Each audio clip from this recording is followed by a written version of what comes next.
Well, looks like I'm live.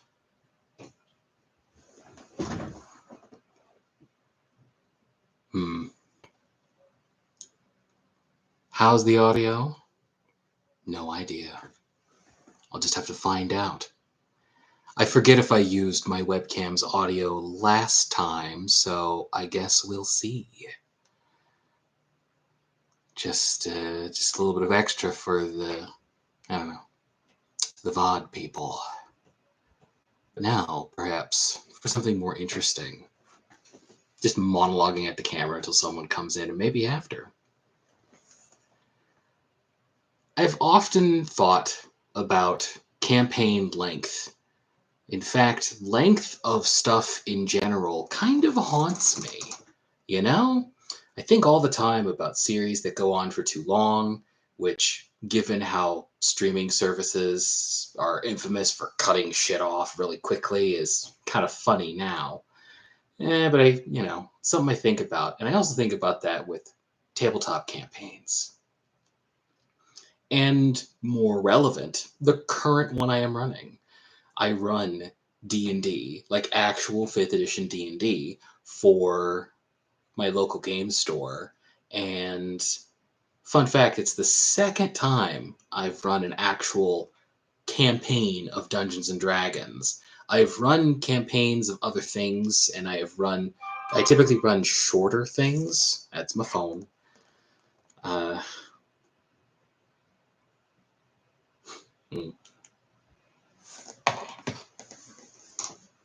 It's no big deal. Anyway, so I usually run shorter things, and I won't spiral down into it unless someone appears right now and is like, dude, do it. But long-term stuff kind of, I don't know, kind of trips me out a little bit. And I have a suspicion as to why, but again, I won't go too far into that, at least not at this moment. Anyway, I'm especially thinking about it because the campaign that I'm running for my local game store had a logical endpoint, but it also had something that could continue after. You see, they were recruited by this wizard to go around collecting these pieces of a terrible spell, a great work of evil. And they did that, but they were also in competition with a Shade Lord, this terrible vampire necromancer who also wanted them. And they eventually got enough of them that he staged a siege on the city that is basically their home base. They repelled that siege and defeated that guy. And in theory, that should have been the end of the campaign. And as long as you don't tell anyone, I'm starting to feel like maybe that should have been the end of the campaign. You see, the wizard also had said, once we get all these pieces back and I recombine them and then unmake the spell in this plane of existence, I also am going to go to the plane of existence that houses infernal works of evil like this, works of arcane evil, and then I'm going to eliminate it completely. I'm going to wipe it from existence. And it's kind of a vanity goal that he has. And at the time, he said, and if you, the party, are interested in that. Oh boy. Now I just saw something at the bottom of the screen that disconcerts me about volume, but I'll keep going, like always. And at the time, he had said, hey, and if you are interested, then I would love to have you accompany me because you've been solid allies. And people just kind of accepted, oh, that's, we're going to do that too. And I don't know. I think maybe that was a bad idea as far as pacing goes. I don't think it's bad in terms of like game because they're still playing, they're still having fun. It's still fine, but I mean, we can do better than fine, right? I I think it's actually a bad idea to just, well, maybe not. I was about to say, I think it's a bad idea to play just for players' sake, just for the sake of playing, but that's not necessarily true, you know. I don't think that's bad actually, but I worry. It's very easy to become bogged down and directionless and kind of not directionless, but apathetic. Like, what are we even doing, you know?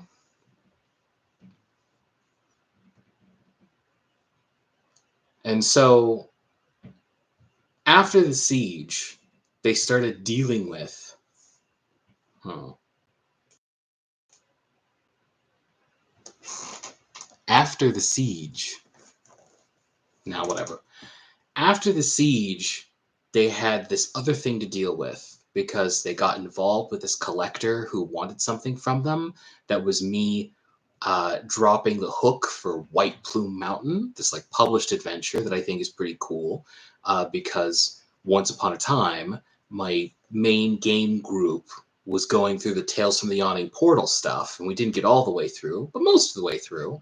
And I thought White Plume Mountain is cool. I'm going to drop this here. They got involved with this collector guy who, when they said, "Hey, can you give us aid against the siege?" He went, "Oh, I can," and strategically put uh, his reinforcements in a place where they could also pressure the home base city that the party is in, because he was already planning, okay, once they're here and close, I'm going to use them to pressure the party into going through this trial to get these artifacts that I want for my collection. And that's exactly what he did. And that's why they're doing White Plume Mountain right now. And people are enjoying it, but I'm getting more and more paranoid about how, are we really getting into like, I don't know. I don't have a word for it really. Instead, I'm going to continue rambling because the camera's on. I'm not sure if anyone can hear me completely, but I'm going to do it anyway. I'm thinking about Baldur's Gate 2, specifically the other stuff, because there's the main Baldur's Gate 2 game. I should really just silence my phone, is what I should do. There is the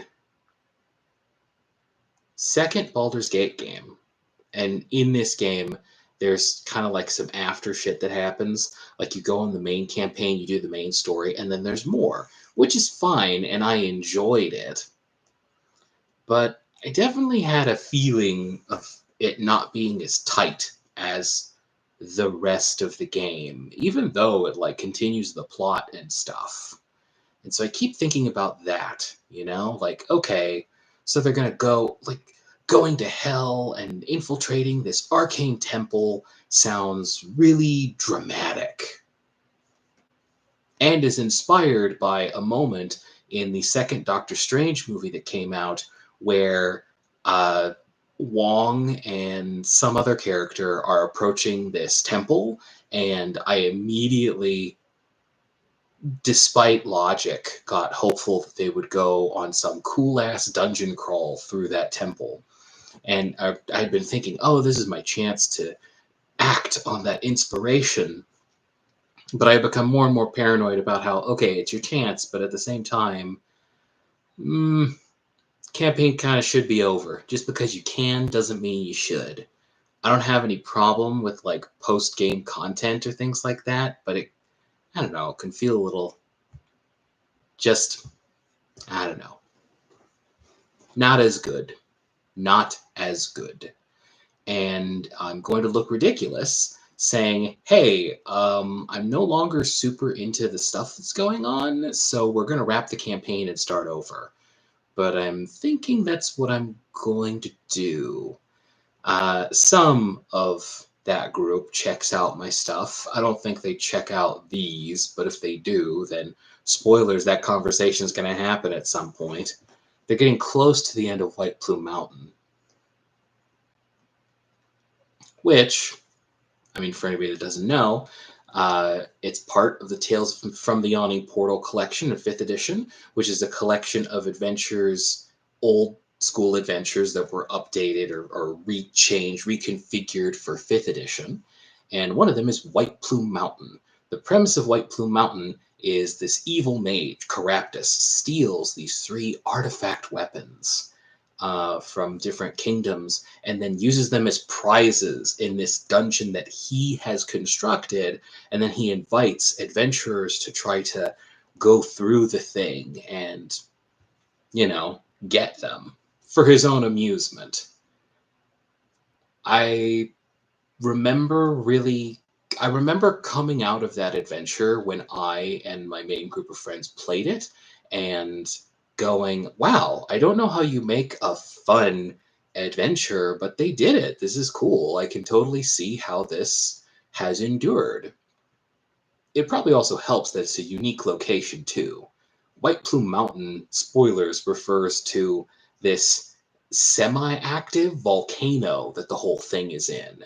And a cool setting definitely does some work. Though I also like the premise as well. And so they're going through that right now. There are 3 artifact weapons to reclaim. Just yesterday, the party reclaimed the second one, which is also something I've been thinking about, but not that specifically. You see,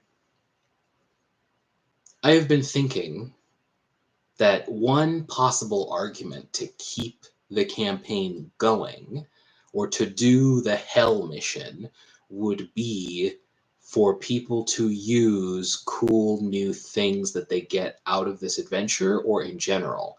I wasn't even thinking about it for the artifact, but I was thinking about it because there are other items that you can get in this dungeon, and there's, spoilers, a ring of spell storing in there, which is a pretty cool item that lets you cast spells into a ring, and then someone else can wear that ring and cast the spells that are in it out of it.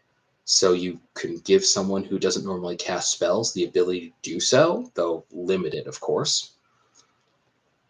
And there's also a ring of spell turning in that adventure that you can find, which is even cooler, arguably. It's stronger.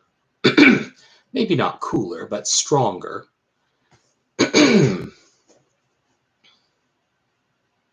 In that, it gives you advantage against spells that are cast against you. So any save spell, and save spells are like the worst kind of spells, paralysis, sleep, stuff like banishment. It gives you advantage against any spells that are cast at you. And if you get a natural 20 on your save against whatever spell, it reflects it. Super cool. And I was thinking, man, they get these and they're not really going to have too much of a chance to use them. I remember once upon a time making a very short adventure, and the whole point was you break into this place and get these these powerful artifacts. And then one player pointed out, oh, but we don't really get a chance to use them because the adventure's over once we have them.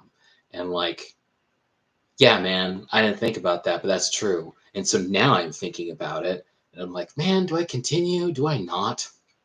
I had some cool ideas for the Hell dungeon recently. I was kind of, it's kind of the thing.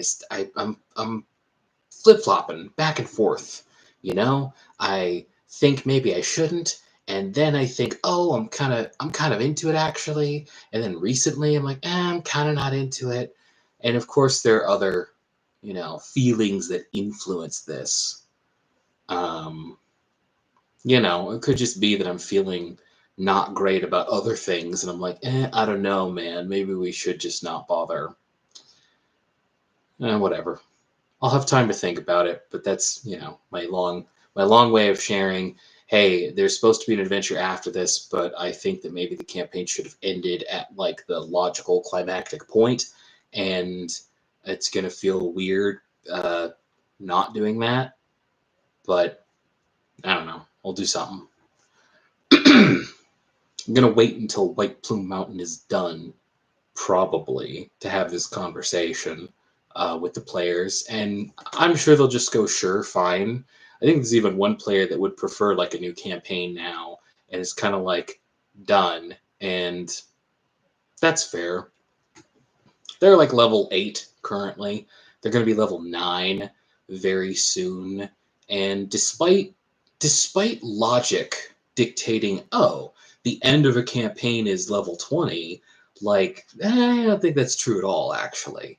And I don't just mean like that statistic that people are passing around, oh, most campaigns don't make it past 10th level, which I don't know why I said it like that. I believe it, and it's true.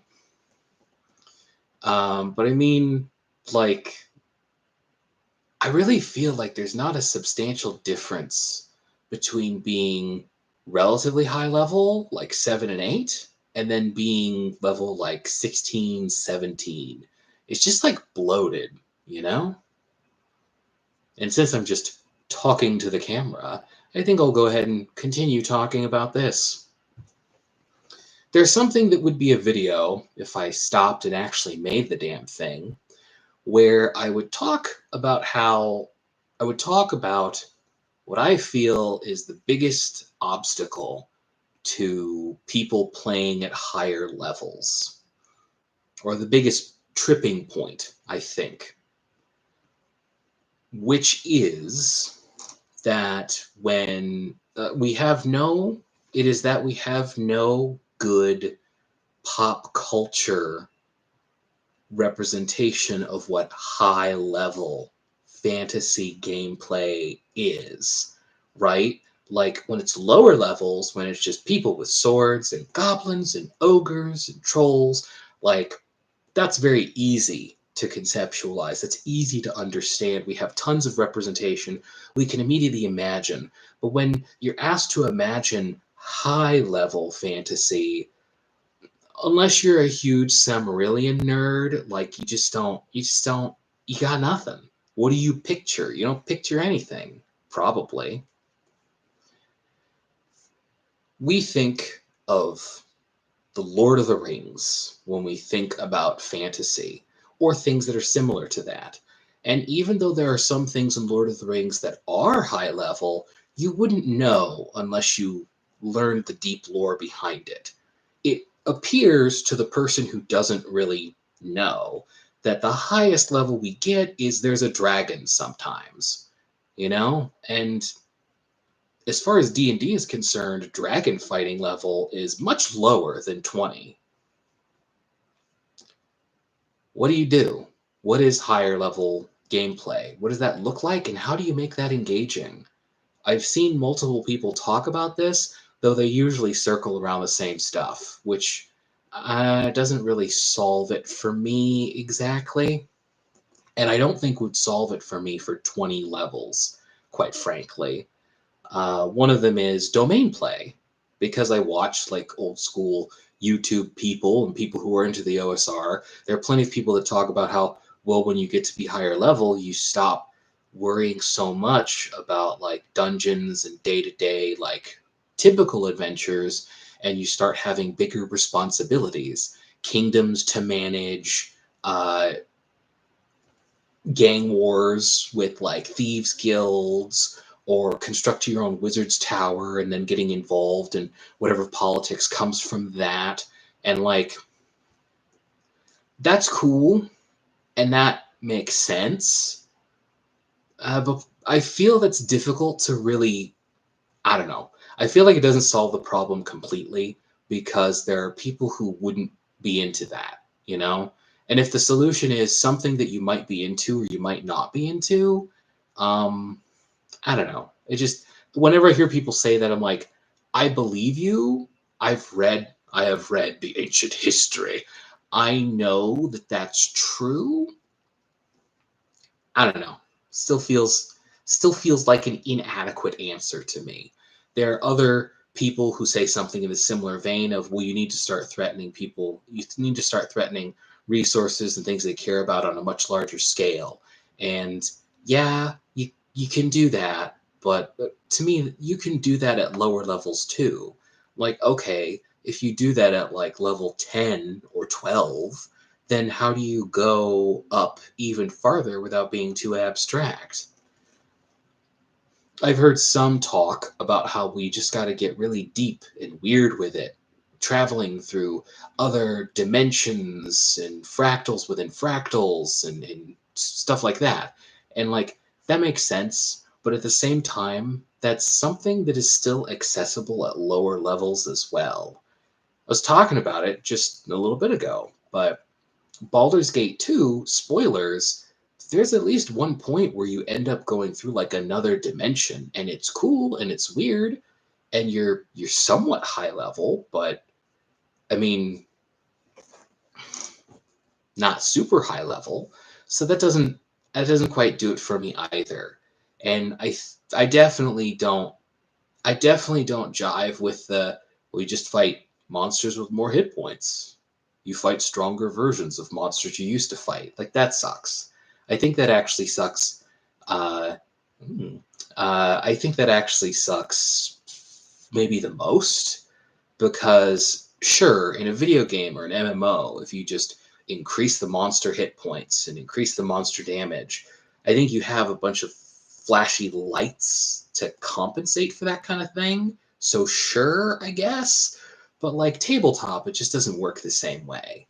Right? I'm going to be profoundly bored if the only thing I have to look forward to is something with more hit points and maybe some more mechanics stapled onto it that are like revisions or pump ups of like the mechanics that existed earlier. Like that blows. There are people who are like good with that, I guess, but like that blows. That super blows. I'm gonna say it one more time, then I'm gonna stop. That blows. So my own theory about like ending a campaign is just to not go that high level. And I think there's wisdom in thinking about where your campaign's going to end and then asking, okay, what level is that exactly? Because I feel like too many people take for granted that, oh, it's level 20, of course. Well, no, not really. If you're like, my campaign final boss is going to be a lich, it's like, okay, then you're probably going to end around level like 13, maybe. Like, waiting until 20th level to fight a lich, like even if you have build up, even if you have he has a lair, they have a lair, they have minions and things, like you very quickly run into the risk of just it being a big bloated mess. uh, I like 5th edition absolutely, but I definitely am becoming more and more tired of the approach of just staple more mechanics onto these things so that they are stronger. Like, I'm not exactly sure what else you would do other than a very basic increased damage method, but like it just kind of, I don't know.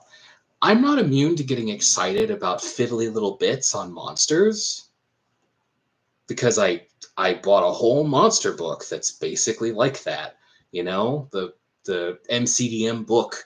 They very much do that. We've added a bunch of cool, unique things to these monsters to do, and I definitely like that. But at the same time, I also feel like it's very easy to just we're going to compensate by stapling a bunch of stuff onto these monsters. Okay, well then running them, I'm just going to forget like half of them, and then like what are we even doing? I don't know. And as far as like broaching the topic of what do you do if you want higher level play, but you also want it to be cool, I guess, long story short, I have no idea. You know, like you could do the domain play thing, like I was talking about, and kingdom management, stuff like that. But I think it becomes a different game. And I don't think very many people sign up to D&D so they can one day stop playing D&D and start playing like a different game entirely. I bet there are some people out there who are like, dude, my D&D game turns into a game of Civilization. Fuck yeah. But like, I don't know. Even I, who am surprisingly into the idea of domain play, of kingdom management, stuff like that, and that I thought I wasn't. And then at one point it came upon me, and I was like, oh, actually, I'm kind of into this. This is kind of cool. I'm not into it enough that I would tout it as a solution. And that's the end of that thought train. I'm about to share something, but I want to say hey to people watching. Hey, and hello. And now that I've done that, I'm going to continue talking. In that I'm realizing that there was actually one time where a friend of mine, awesome, hey man, glad you're here. Hope you're cool with just listening to me talk. I was thinking about working on stuff, and I might, but I also might not. And that's just the marketing I've given, and that's how it's going to be.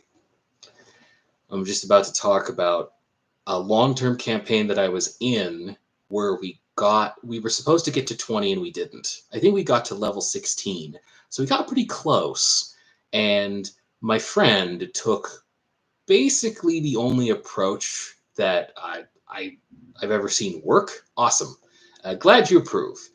Uh, my friend told me once that the idea for his campaign was he wanted people to have the experience of starting off within a kingdom's army organization, which we did, and being like lower rank, basically like nothing, and then gaining power over time and influence and things like that, and then getting to the point where we could exercise that power. And like the idea was having gained it over like this long course of time gave it greater weight and greater context, and boy did it, like it super worked. I think that's the only, like, anytime I say, I don't know, man, can your campaign really endure to 20? You should make sure that you have an idea that requires 20 levels. The same way if you make a movie that's 3 hours, you should have something that requires 3 hours to tell. And boy, my friend's concept really did require that time. There was definitely a weight and a feeling of, significance when we got to the point where we were having people to command ourselves and we were offered like this higher station. And I don't know, that really worked. I was still invested at level 16, which is a lot longer than I would imagine you could be invested. In fact, because of some plot developments, I got more invested at like level 13 or 14, and I was still kind of riding that. Super cool. He nailed it. Right now, the same guy is running like a Pathfinder thing that's like Diablo inspired, and that's been pretty cool so far, and I hope it continues to be cool. So he's doing it. You can do it. It's just kind of tough, I think. I'm not surprised at all when they say, oh, campaigns usually don't make it past 10th level. But I bet part of that is definitely, one, people not thinking about the logical end of their campaign before they do it. And two, there not being pop culture representations of high level play that we can lean back on. Like I was saying earlier, when people think about fantasy and they come to D&D, they have like Lord of the Rings in their heads. Lord of the Rings is like a dragon at the highest, again, unless you know the lore. But even then, the high level stuff doesn't look like high level stuff. So you got people going, what is high level? Do I staple a 20th level wizard spell list to a kobold? And it's like, personally, I go, no, that's just tacky. No offense to the guy I know who did that. We had fun, but I was gonna say it could have been better, and I guess it could have. But there was also a part of me simultaneously that was like, well, I mean, you're playing for fun. Maybe don't. Does your game have to be to a high level? No, no. I've just become a tiny bit snobbish, I guess, behind the scenes. Fun secret fact about me, I guess. Fun fact about me, I guess. I don't know. I do my best. I do my best. Though sometimes I wonder if I'm actually not a good player. You know? I see people talk about how, oh man, I could be supportive of any game I'm in. And I used to think, yeah, I totally could too. I don't think I can. It's kind of a bummer. I don't think of myself as like a difficult person to play with or anything, but I don't know. I don't know. Could be worse. I could definitely be worse. So that's kind of a low bar, but it's the bar I'm going to ramble about. Now I'm I don't know, gonna continue talking. I'm gonna talk about what I want to talk about because you might as well. I was kind of weirded out the other day because I saw some videos in my sidebar asking, "Is Shadow Dark RPG, which is this game like that I like and shit, is Shadow Dark RPG the new D&D killer?" Which, first off, there's no such thing as a D&D killer. No one's gonna kill D&D. It's not going anywhere, obviously. But it was like, is Shadow Dark the new RPG killer? And it was really weird to me. It was like, I don't know. It was like asking if some new thermos was the new glass killer. And I was like, what? What are you talking about? I like Shadow Dark because it's lower level and it's grittier and it's dungeon crawl focused and I really like that stuff, but why? And then I saw somewhere else that Shadow Dark recently, or its creator, Kelsey Dion, had like a Kickstarter recently for the new material she's releasing for it, and it made like $1 million. And I was like, oh, that's why. That's where the video's from. You're saying that because it's a Kickstarter that did well. Um, okay. It's still very ridiculous to me, you know. It'd be like asking, I don't know, it'd be like asking if some Pokemon clone that some indie dev made is the Pokemon killer. Like, no, it's cool, but no. Calm down. Calm down. It's okay. Now to get hyper specific, but it's also kind of related. There's somebody I watch on YouTube called, it gets old when you see somebody that says, the new blank killer. Yeah, absolutely. The WoW killer. The Halo killer. God, yeah, it's so cheesy. It's so terrible. It's never true. It's never true. But like, it's fine. Things can be good without destroying the monolithic thing. It's fine. Only slightly related. There's somebody I watch on YouTube called Professor Dungeon Master, and every video he always goes out of his way to talk about how people criticize him for doing like D&D clickbait, but the videos that he makes that aren't that, which he still makes, get way less views. So if you're complaining you're not watching the non-clickbait stuff, go watch it. And I will share here that I thought it would be funny to wait until he released a video that was not clickbait and then comment, man, you never do D&D clickbait anymore. You only do these like non-D&D clickbait related videos. What's up with that, man? Your channel has changed. And I think it would be really hilarious. But at the same time, I actually am not confident that it would come through text that I am kidding. So I just constantly fantasize about doing that and don't do it. Silly fact. It's related to D&D internet, like hyperbole, and that's why I shared it. I think it'd be funny. I'm not going to do it, but I think it'd be funny. To get a little abstract, think of all the times that you want to like say a joke or like do something, but you're like, it's through text. I can't be sure that it's going to land. So I better just not. Maybe you're different out there in the universe, but like that happens to me like all the time. I'm not gonna. Cool. Someone agrees with me. Like, I'm not gonna risk it. I'm not gonna risk it. It's through text. Too risky. Too risky. Though I mean, you can't say anything anymore. No, not really. I can't make jokes no more. No, never. Never a million years. You can clearly make jokes still. And you can be a racist jerk on the internet still. In fact, it's more I shouldn't say more okay, but like clearly that has not gone away. It's only jokesters like me who don't have the guts to go, whatever. Maybe he'll misunderstand, maybe he won't. I don't really go to conventions because I don't really have the money for it. But maybe if the stars align and I ever meet him at a convention, I'll give him a chance. If I remember at a convention and I happen to like be near him, I'll turn to him and be like, "Man, you never do D&D clickbait anymore. What's with that, man?" At least then, if he misunderstands, I can very quickly be all like, "Dude, I'm messing around. It's fine. Don't worry about it."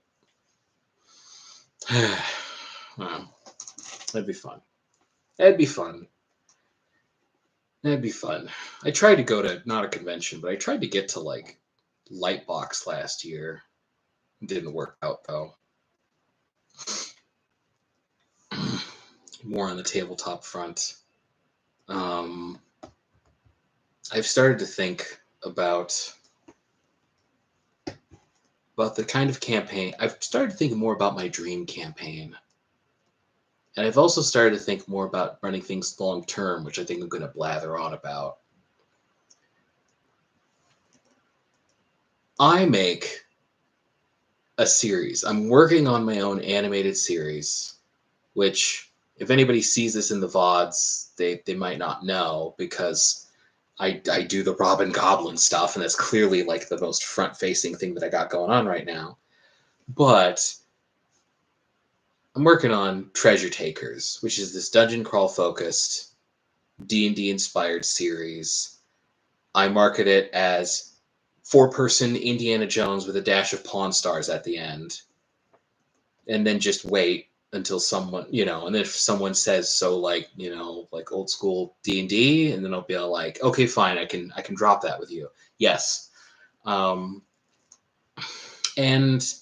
I've been thinking for a while, and this is related. Don't worry. This is related to D&D. The initial like couple of times I did it, I'm doing it more or less by myself, and it takes a really long time. And boy, is it really frustrating working on something that takes a really long time, and then watching other people who post stuff regularly that either doesn't take as long or they have like teams, and so it's they're going faster, but they're going faster because they have like other people as well involved. And I'm not gonna lie, the experience of getting dug in to a project and then it taking so long, I think has affected me. Or maybe I just normally had this issue with like long-term stuff, but anytime there's some kind of like long-term commitment or like big long-term project thing, I find myself hesitating, worrying, just shrinking back. And I've been thinking about that more recently because I've been thinking about the inherent value of something that is long term, of something that you need to dig into. Maybe not project wise because you need to preserve your sanity, but at the same time, like maybe a friend of mine gave me this collection of Elric stories. It's like some old classic fantasy, and a lot of them are like short, punchy, and they have quick chapters. But there's one story in the collection that's more like an actual book, or more like a typical book, I should say. And it kind of caught me off guard. And reading it, it was a little difficult sometimes and a little stretched out sometimes. But at the end, I really felt like I had been through a journey, and I already was kind of thinking in this direction just in the back of my head, but it really affected me. You know, I, after running like 2 really long campaigns of something that's not D&D, it's of a game that I made up called Martial Arts High School because I'm creative and I make creative names. And after like going really long without kind of a plan, which also affected me, I was like, I'll only run like short adventure type things. And then after doing that for a while, I found that like, okay, it's cool, but when you run a short adventure type thing and people get like magic items, for instance, they're much less excited about it because there's not a chance they're going to get to use it once this is done. Heaven help you if you reward them with magic items at the end of the adventure, when they're not going to play anymore unless you have them use characters from that one in the next thing you run, which is not always a guarantee. It's the strength of a long-term campaign, the same way that like deeper context and the journey is a strength of a campaign over I'm just going to run something for like 3 to 5 sessions and it's cool and it's, it's just we do it and it's cool and it's done. And like, I don't know, I've been thinking about that more often these days as well. Trying to fight this fear, this lingering fear of like digging into something long term, being afraid of a journey. This also intersects with like content creation in general, you know? Like, it's really easy for me to think that, oh, you should create something short. You should create something short that doesn't demand too much of someone's time. Yeah, yeah, yeah. Easy to get in on. But at the same time, is that really the way to go? Like, maybe at first. I'm not someone who has had tons of crazy success, so clearly what I'm saying is only worth so much. But, like, I've really been thinking more about, I don't know, something that you can dig into, latch onto, something for the long haul instead of just something quick, digestible, and that's it. I was thinking that that's the way, man. That's the invincible way. But like we have evidence to the contrary. And maybe there's something to be said for not letting the fear of people getting bored get to you when it comes to what you want to do and what you want to make.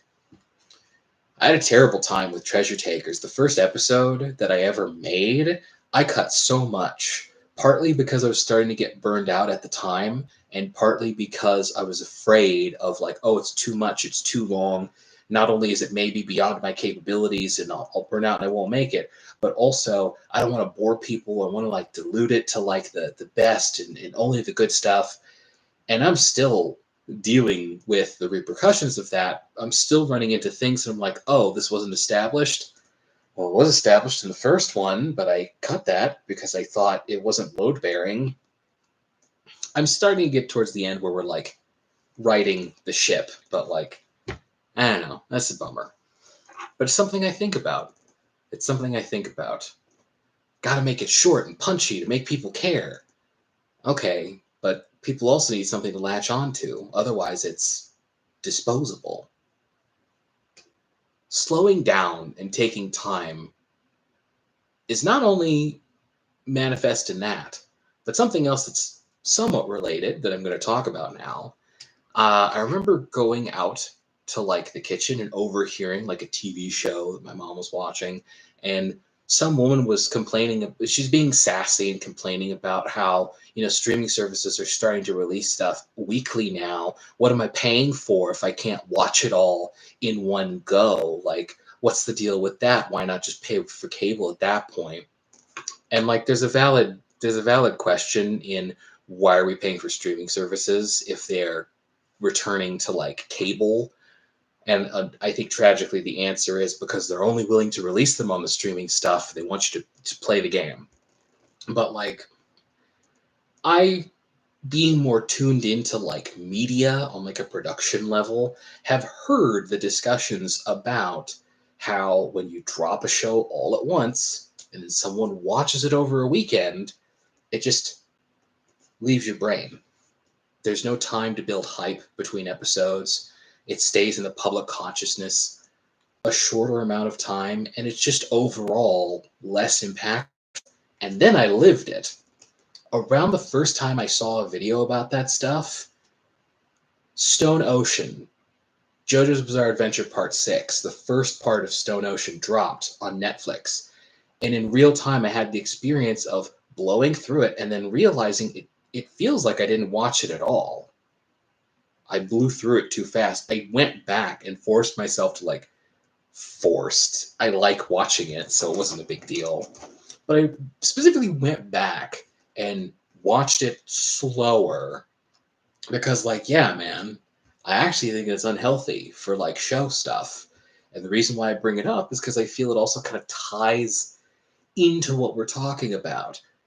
Not being afraid of like something long term to like latch into or onto, but also like wait from the journey, just like I was talking about my friend's campaign and gaining power inside this military organization and then being able to wield that power for our own ends had weight because we had played through 16, 15 whole levels of gameplay, of context.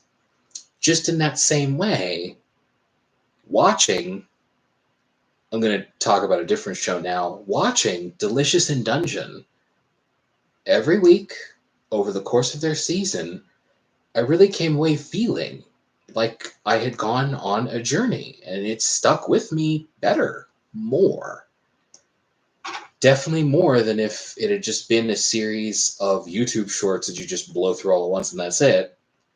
To make a really weird comparison, I don't think that the Robin Goblin stuff is bad. If that's not what I was implying, by the way. I think it's cool. If anything, this is long term. It's still going. 101 episodes as of today. I wasn't worried about making that as short as possible, at least not in the same way. I wanted to stay within the minute time frame, but that's just because YouTube's limitation is got to be under a minute or else it's going to be a normal video. I was like, okay. So yeah, a bunch of thoughts about the value of something being long-term, of not being afraid, of not trying to cut it back too much. Sometimes we fear waste and boring people. Sometimes I fear waste and boring people more than I should. And I'm doing my best to fight that. And just trying to be conscious of it in general. Sometimes I even go too quickly through stuff in the Robin Goblin series. For anybody who watches this back or anybody who's here right now, I originally intended to like do the dice rolls slower that were in today's episode, but didn't. Though at least that has some practicality behind it. I definitely find that if the dice rolls take time, and I usually speed them up, and like too many dice rolls definitely screws with the flow of the short. So that's like, that's actually good. That's not me being afraid as much as it is like, there is a flow to this. I don't want to stop all the time. It's just related. I intended to go slower with the stealth roll, and I intended to show the encounter chance roll fun extra inside for anybody who's here and anybody who watches the VOD. I had originally thought that you would definitely be attacked by something in the moat, but I also said, well, you did say there was a chance. You got to be fair to what you advertised. And I was like, okay, I'll roll on it and I'll say that there's good odds. Let's say, I rolled a d6 and I said if it's going to be like a 1 or 2 or 3, you're going to encounter something in there. And if it's above that, you won't. We'll be fair. I rolled, I got a 6. Okay. That's that, I guess. Though, I mean, we might be headed for a random encounter chance again anyway, if only because the last time I checked the results for today's episode, I think the option to have Robin mess with the gate that's blocking your passage, the like channel gate, was in the lead. I didn't count, it just felt that way, so my vibes could be completely off. But if that's true, and that option does end up winning, it takes time, and time means a random encounter chance, which I will roll if that option wins. Because there was breaking through the gate, which would be noisy, and then there was, trying to take the gate off its hinges or otherwise disable it in a way that you could get through it, which would take time, but, that's probably going to work. You got advantage on it. And then the other one was to search the water. Search the water might actually win. I don't know. There were plenty of people who were like, nah, man, we got to search the water for the mechanism that opens the gate. Let's search the water, dog. And it's like, that's cool. I understand that. There are also plenty of people who are like, no, I don't want to, we shouldn't hang out in the water. We don't know what's down there, which, like, also fair. I'm ecstatic whenever people actually are, like, debating logic about the choices. I have a Discord that I have made for the shorts, and I'm messing with a part of it, so I haven't put out, like, a link or anything. So spoilers, that's going to be coming. But I thought it might be cool, especially for people who ask questions. It'd be a little easier. Especially one guy. There's a guy on TikTok. There's someone on TikTok who always has a bunch of questions, which that's very cool, and I definitely appreciate that. It would definitely be easier to answer those questions in, like, a Discord than it would be through TikTok comments, because sometimes the video will say, "Oh, there's like you've got like 30 comments," and I'll be like, "Oh, but that's because like 6 of them are questions about the scenario, and like 5 of them are me responding to those questions as best I can." It's just kind of a fun little quirk of the thing. It's kind of fun, just something to think about. Much like the stickers. The stickers don't have as much of an interesting story, though. The stickers, or sticker, there's only one, was really more just me impulse ordering some stickers because I thought, why not? Somebody else that I follow on Instagram had just like ordered some stickers, and I was like, that'd be cool. I have money right now. Clearly, that money isn't going to be missed if I use it for this. And then I did. It's the end of the story. There's a Robin Goblin sticker on like my Etsy store. I've hit that phase in my artist life. Got an Etsy store. It's got one thing on it, and it's the sticker. If you want a sticker, you could do that. Or if you know me in real life and are like, dude, can I have one? Then I'd probably just give you one. I don't know. And that's how that's going to be. So, yeah.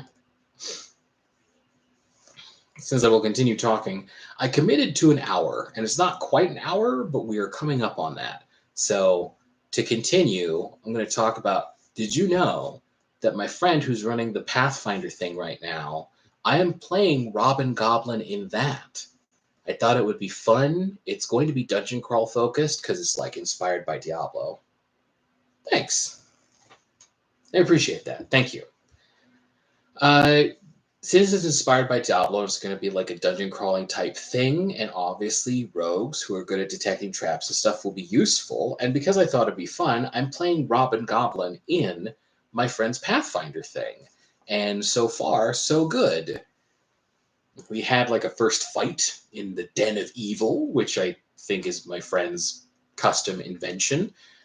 We fought some minor hellspawn in there. That was cool.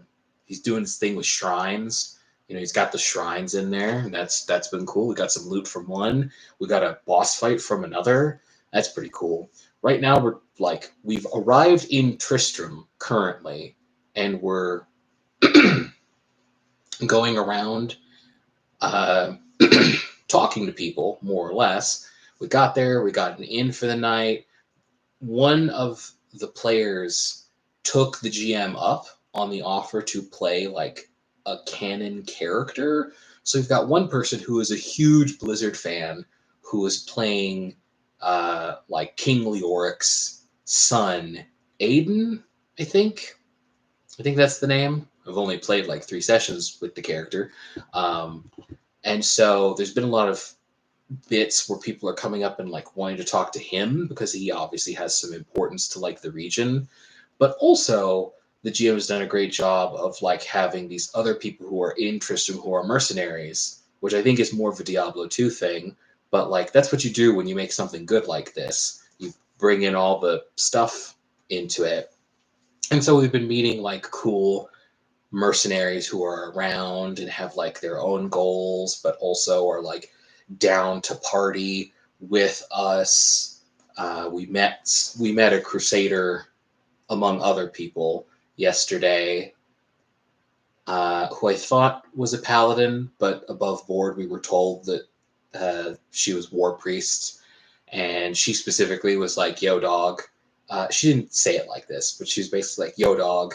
If you confront the butcher within the depths of the monastery, bring me along. I'm down to I'm down to mess that guy up." And when I personally made a note because I was like, "That sounds cool."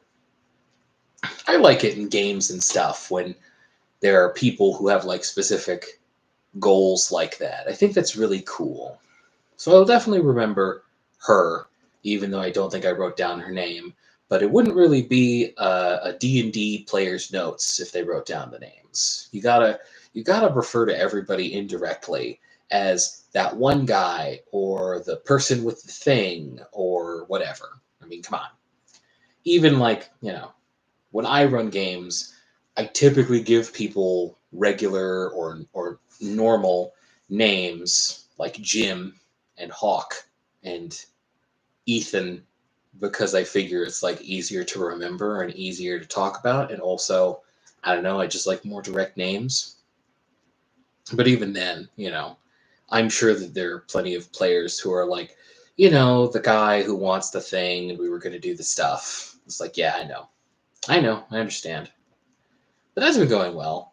Robin's doing okay. In fact, Robin's doing exceptionally well because I don't know how, but like everybody else doesn't have money, but I have money. So there were multiple times last session where we're walking around and people are like, "We want to buy stuff, but we don't have any money." And I'm just sitting there like, I have money. I could buy stuff if I wanted.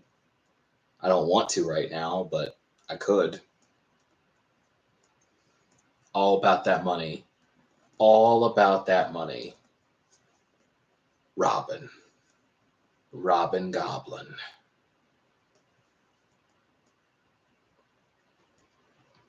And yeah, that's basically it. The latest exploits of Robin. People talk as I have cash on me.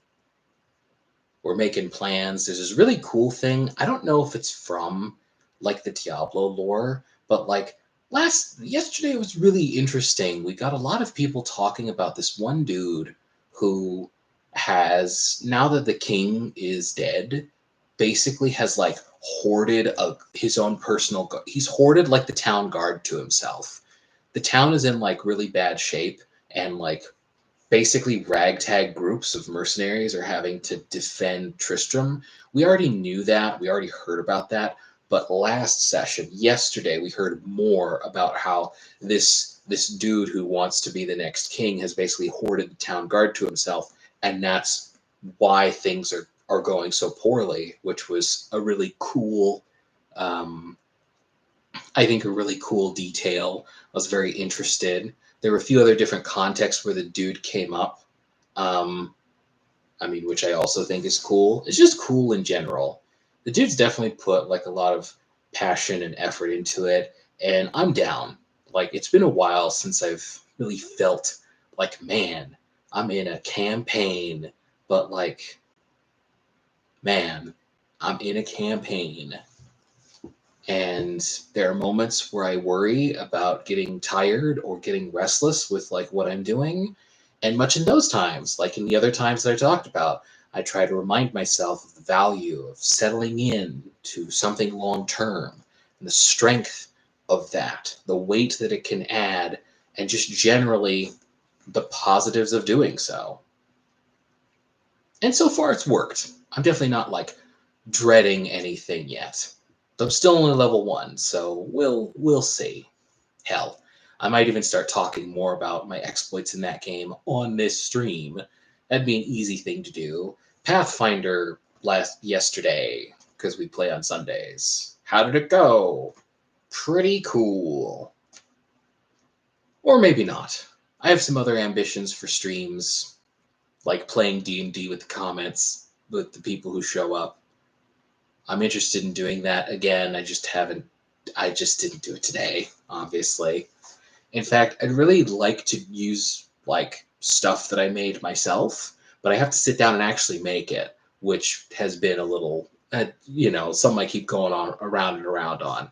Oh man, I should do that. Oh wait, I need to actually stop and do that. Yeah, I should. I just been letting some other stuff get in the way. Should be less now that, I scaled back on the shorts. I have to have more opportunity, but I also got to brush some other stuff off of me that I'm committed to, which shouldn't be too hard. In theory, anyway. So I think I said my original thing 10:30 to 11:30, and we've reached it. If I was in the middle of a point or something, I would hang around more, but I'm not. So yeah, thanks for hanging out. Hope it was cool. Hope it was interesting. If somebody sees the VOD later, hope that's interesting. And I think that's gonna do it. So hope you have a good rest of the day.